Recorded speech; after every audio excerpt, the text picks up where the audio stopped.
Dalam beberapa waktu terakhir, perang yang berkecamuk antara Palestina-Israel memindahkan pandangan semua orang dari konflik Rusia-Ukraina. Bagaimana orang tidak berpaling, isu Palestina-Israel ini memang selalu hangat dibicarakan, apalagi jika melihat respon-respon dari negara pro-Palestina. Salah satu contohnya dari chats-nya yang presidennya secara terbuka menyatakan dukungan pada Palestina dan sudah siap mengirimkan pasukan bersenjata untuk melawan Israel. Особенно хочу призвать мусульманских стран, чтобы они вмешались, создали коалицию. Keberanian dari presiden chats-nya ini tentu saja mengundang tanya besar.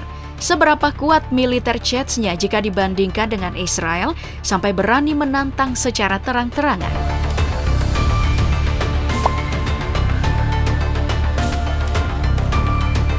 Sikap tegas yang ditunjukkan oleh presiden chats-nya tadi tentu bukan tanpa alasan. Toh chats-nya dan juga Israel memang tidak pernah akur. Saat kebanyakan negara-negara Islam melakukan normalisasi hubungan dengan Israel, seperti Mesir, Lebanon, Yordania, Uni Emirat Arab, Bahrain, Sudan, Maroko, dan bahkan Arab Saudi juga tengah melakukan perundingan. Sedangkan chats-nya tetap pada posisinya, yaitu menentang keberadaan Israel. Pertentangan antara chats-nya dan juga Israel bukan cuma tentang konflik dengan Palestina, tapi juga persoalan backingan.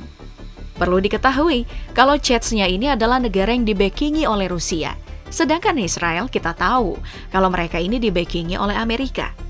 Dengan background backingan yang memang tidak sepaham ini, chats-nya dan juga Israel memang sulit untuk mendapatkan titik temu.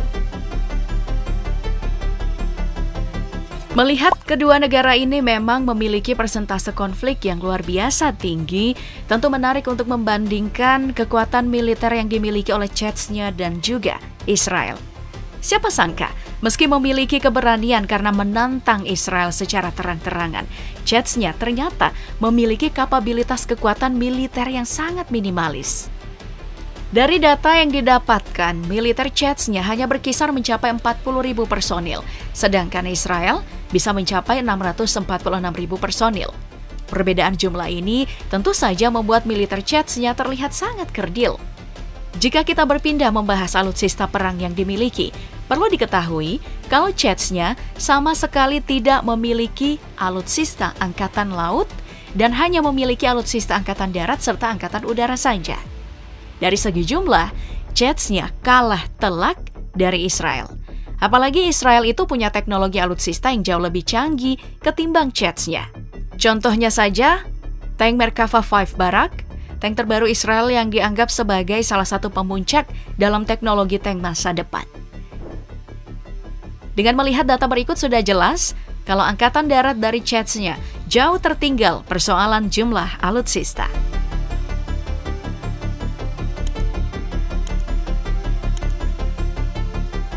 Kalau masuk untuk melihat alutsista udara yang dimiliki kedua negara, hal yang sama pun juga terjadi, di mana chats-nya masih ketinggalan jauh.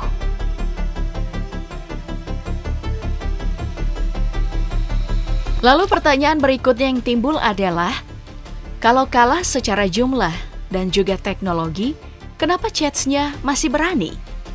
Nah, jawabannya datang dari seorang figur presiden chats-nya, yaitu Ramzan Kadyrov yang memiliki julukan Putin Foot Soldier atau petarung paling setia milik Putin. Istilah petarung paling setia Putin ini memang cocok disematkan pada Ramzan Kadyrov karena sudah berulang kali pasukannya bertarung untuk kejayaan Moskow. Mulai dari di Suriah hingga pertarungan di invasi Rusia menuju Ukraina. Dalam invasi Rusia ke Ukraina, presiden dari chats-nya ini juga melibatkan pasukannya dalam beberapa momen-momen penting dalam pendudukan Rusia. Contohnya adalah percobaan pembunuhan presiden Ukraina yang gagal dan juga pendudukan Mariupol. Pokoknya tentara milik chats-nya yang dikendalikan oleh Ramzan Kadyrov ini memang perangkat yang setia bagi Rusia. Pasukan ini bahkan lebih setia ketimbang tentara Wagner. Maka dengan kesetiaan tersebut, wajar jika orang yang menyebut diri sebagai Putin Foot Soldier ini mengharapkan dirinya memiliki perusahaan tentara swasta yang setara dengan Wagner milik Prigozhin. Bukan cuman itu. Ramzan Kadyrov ini juga sering mengutarakan ide-ide gila pada Rusia, seperti menggunakan senjata nuklir rendah dalam perang melawan Ukraina. Nah, dengan mengetahui kedekatan dan totalitas dari Ramzan Kadyrov pada Rusia, kita bisa tahu kalau Rusia memang punya peran penting jika chats-nya turun dalam medan perang melawan Israel. Salah satu peran yang banyak dispekulasikan adalah Rusia akan menjadi supplier senjata modern utama untuk tentara garis depan dari chats-nya. Mulai dari menyuplai amunisi, senjata api, bahkan dengan alutsista.